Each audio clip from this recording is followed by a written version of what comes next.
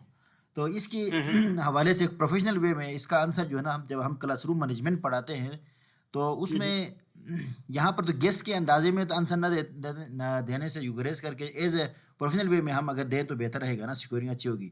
उसमें प्रोफेशनल वो classroom management में ये कहते हैं कि आपने फर्स्ट जब इम्प्रेशन आप बच्चे को, अगर आप कहते हैं कि कोई शरारत करता हो आप देख रहे हैं, तो उसमें सख्ती से माना है कि आपने उसको फर्स्ट स्टेप में आपने उसको इग्नोर करना है। मतलब सेकंड स्टेप में ठीक है, आपने जो है ना, सेकंड स्टेप में आपने उसको अपने फेशियल एक्सप्रेशन से ये तासुर देना है जी कि जी, बच्चा देखे, आपने चेहरे से हम बहुत कुछ बता सकते हैं, आंखों से बहुत कुछ बता सकते ठीक हैं है, कि टीचर ने इसको डिसलाइक किया हुआ है। और उसके हम्म, बाद फिर आप थर्ड स्टेप में जो है ना, आप फिर उस प्रॉब्लम को जाकर उस बच्चे, हो सकता है वहाँ पर कोई सीट अरेंजमेंट में कोई कोई रियल अगर कोई प्रॉब्लम है, हाँ तो उसको एट द स्पॉट हल करना है। अदरवाइज अगर आप ठीक है, बच्चे को बस वो यानी हम्म, दूसरे स्टेप में रहेंगे, तो हो सकता है वो सिचुएशन बढ़ती जाएगी। आप सिचुएशन उसी वक्त हल ठीक करें। होगी, हमारे यहाँ पर ये होता है कि ठीक है, फ़ौरन जब इस तरह के बच्चे को लोगे, फ़ौरन हम कहते हैं कि हम वालिदैन तक अप्रोच करते हैं। ये तो आखिर में आप सारे आप सरेंडर करके आप वालिदैन के हवाले करते हैं, ऐसी बात नहीं। ठीक अपने है, ऊपर जो है ना पावर्स रखें, और अपने क्लासरूम ठीक को है, खुद मैनेज आखिरी, करना होता है। फिर उसके बाद ठीक आखिरी है, स्टेप में आखिरी आपने स्टेप, जाकर जाना बिल्कुल है। ये ठीक, एक दो चीज़ें मैंने ऐड करनी थी बिल्कुल सर। बहुत अच्छा सर, बहुत अच्छा। ये देखे ना, हर एक का जो है ना जब आप लोग कलेक्टिवली सोचते हैं तो ये चीजें ज्यादा इफेक्टिव होती हैं। आपने बिल्कुल ठीक कहा है कि फर्स्ट स्टेप में ऐसा नहीं करना है।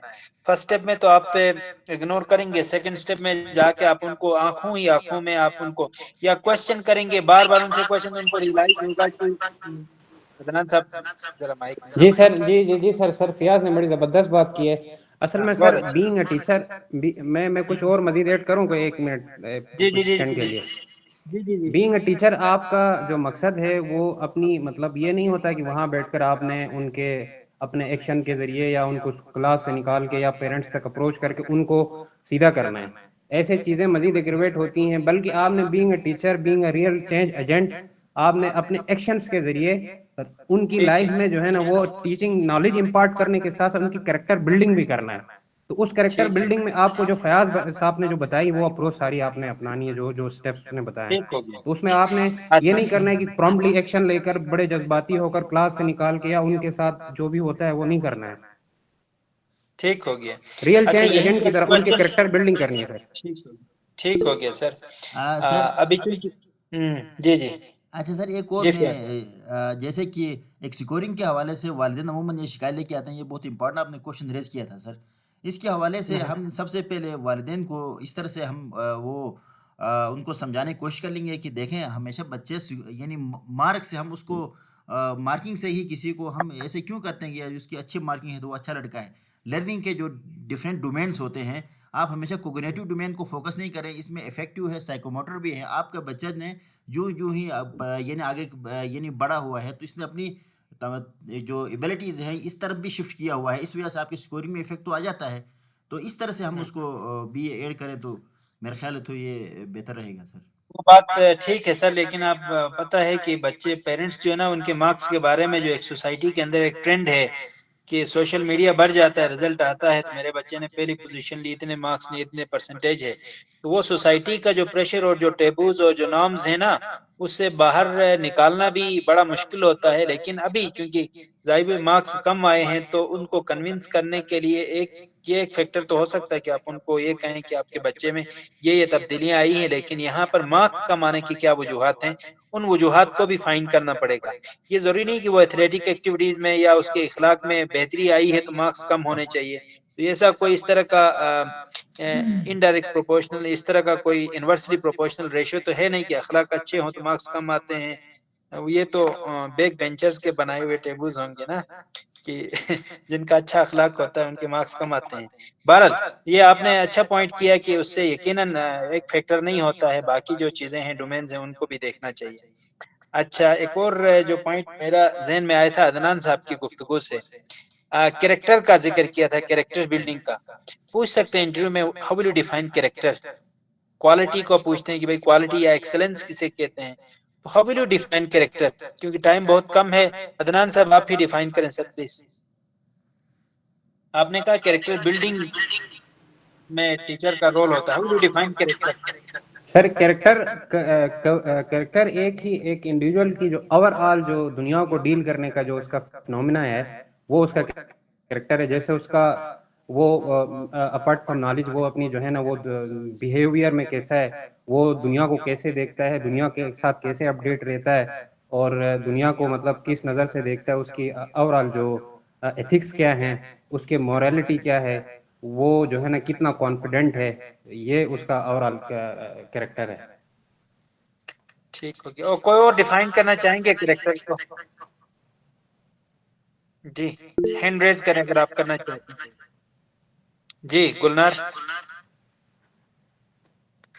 सर किसी भी अदनान साहब माइक स्टूडेंट ऑफ कर के लें। होलिस्टिक डेवलपमेंट यानी कि social, emotional, mental, physical development में जो तब्दीलियां आती है करेक्ट, उसे वेरी हम गुड। करेक्टर कहेंगे।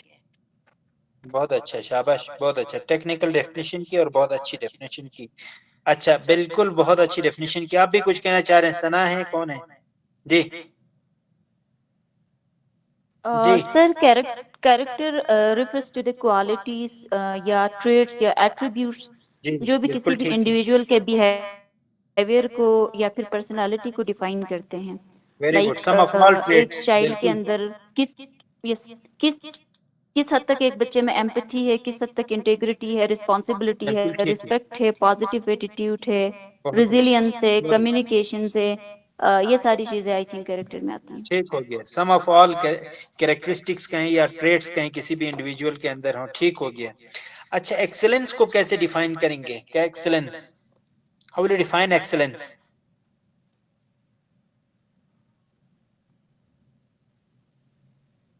शाबाश, how will you define excellence?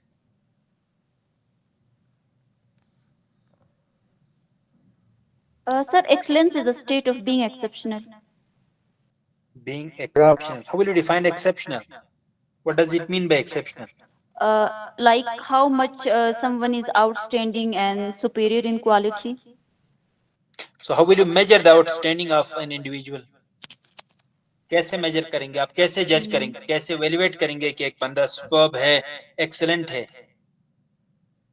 Sir उसकी परफॉर्मेंस से या उसकी हाउ इनोवेटिव ही इज और how creative someone is. Creative में एक्सीलेंस हो गया, ठीक है। और कोई डिफाइन करना चाहेंगे एक्सीलेंस को?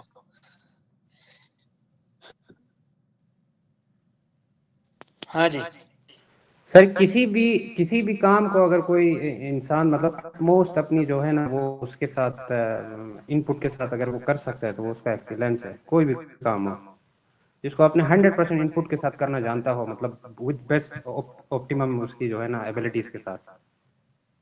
एबिलिटीज के साथ, ठीक है। और कोई डिफाइन करना चाहेंगे एक्सीलेंस को? हाँ जी, टाइम कम है, आप में से कोई एक्सीलेंस को डिफाइन करना चाहेंगे? हेलो जी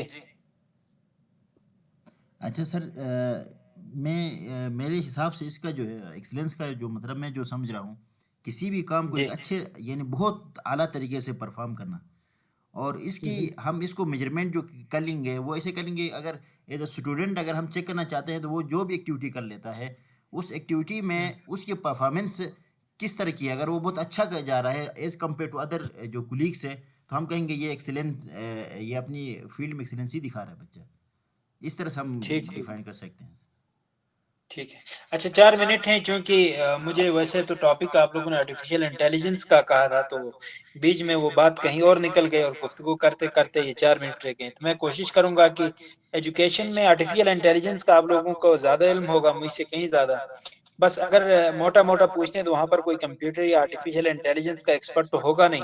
तो जनरल कोई आपको पता है कि पुराने सेक्रेटरी रिटायर्ड होते हैं, तो बस उनकी जो अंडरस्टैंडिंग होती है उस हवाले से आप लोगों को पता होना चाहिए कि इसका एजुकेशन में इसका क्या इम्पोर्टेंस है आर्टिफिशियल इंटेलिजेंस की।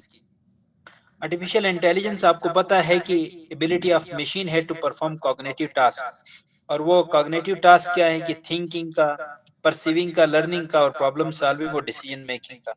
तो इन मशीन को इतना आर्टिफिशियली इंटेलिजेंट किया गया है कि वो इंसान के दिमाग की तरह काम करता है, करे। तो ये बुनियादी तौर पर आर्टिफिशियल इंटेलिजेंस है।